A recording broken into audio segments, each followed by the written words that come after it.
Mas eu quero falar algo especial para vocês. Quero falar algo de Deus. Mateus capítulo 14, versículo de número 27. Ouça com bastante atenção aí. Mateus 14, versículo 27. Mas imediatamente Jesus lhes disse: tende bom ânimo, sou eu, não temais. Glória a Deus. Vou deixar essa Bíblia aqui rapidinho, Angé. Segura aí, obrigado. Deus abençoe os músicos, que prazer revê-los. Deus abençoe vocês, estava com saudade, meu mano.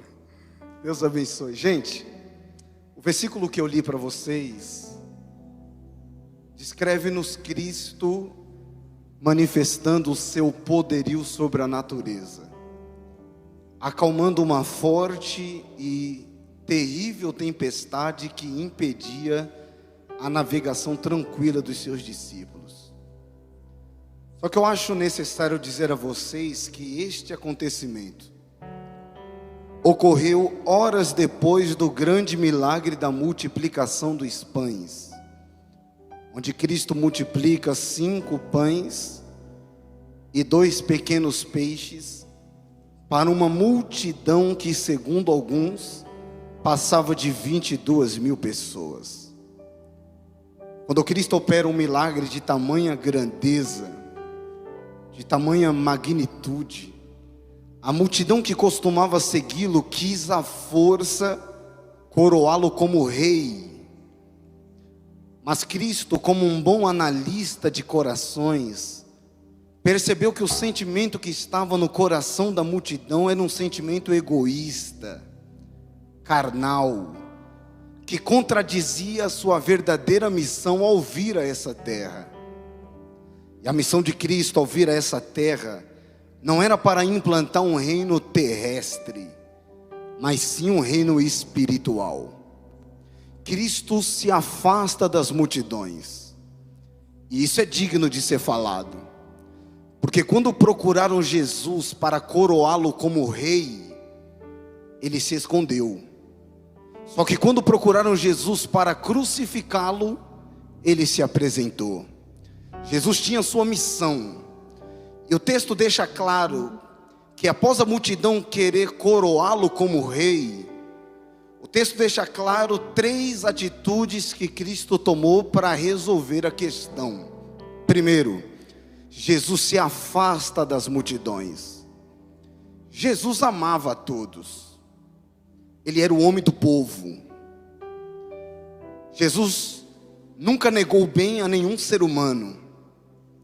Ele comia na casa de pecadores, tocava em leprosos, recrutava mulheres.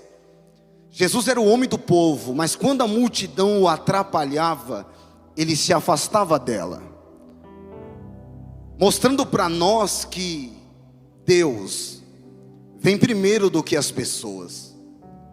Porque se as pessoas estiverem no lugar de Deus, nós não teremos o poder de Deus para socorrer as pessoas.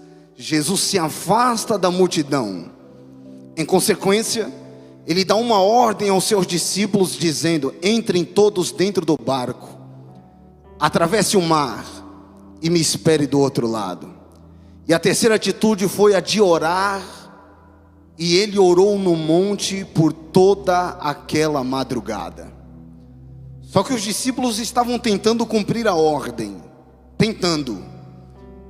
Porque de uma forma repentina, inesperada, surgiu uma tempestade muito grande. A tempestade era tão grande que durante horas os discípulos não conseguiam sair do meio do mar, porque o vento que soprava era um vento contrário. Só que do alto do monte, Jesus viu o sofrimento dos discípulos e resolveu descer. E a Bíblia diz que ele veio caminhando por cima das águas. Igor, às vezes nós não entendemos a grandiosidade desse milagre, a grandiosidade desse acontecimento.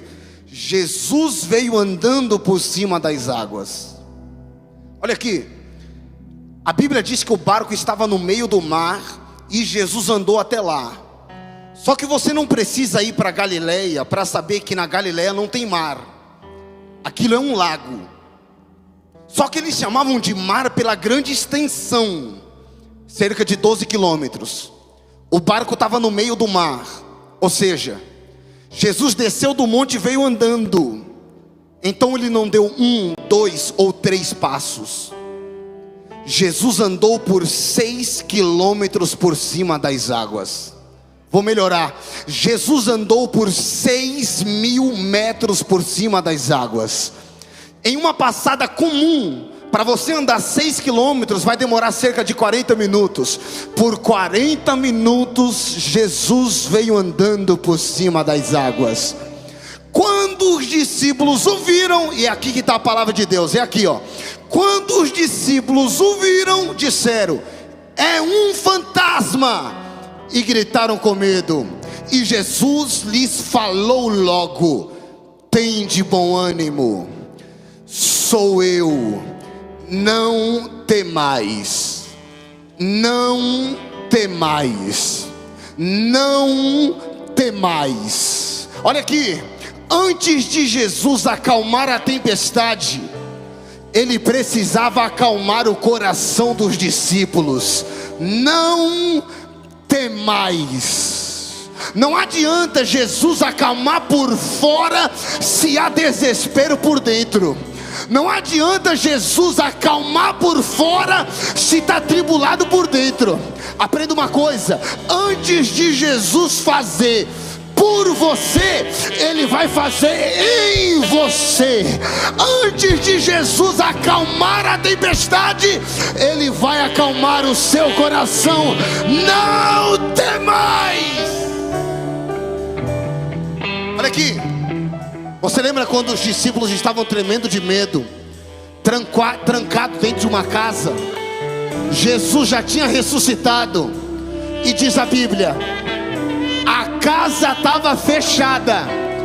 Jesus atravessa a parede e diz: paz seja convosco.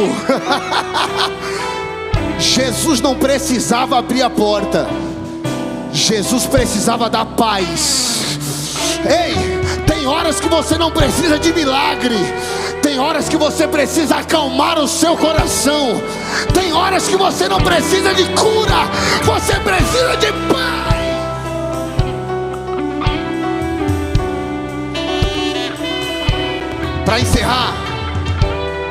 Para encerrar, Filipenses, o apóstolo Paulo disse: não andeis ansiosos por coisa alguma, antes as suas petições sejam apresentadas a Deus em orações, súplicas e ação de graça, e a paz que excede todo entendimento guardará o seu coração e a sua mente em Cristo Jesus. Receba paz para o seu coração. Você não vai se matar, você não vai morrer em depressão, essa angústia não vai te consumir. Receba paz, não temas. Que Deus abençoe, que Deus abençoe. Meu Deus, que graça está aqui, Rogério. Oh, glória a Deus, aleluia.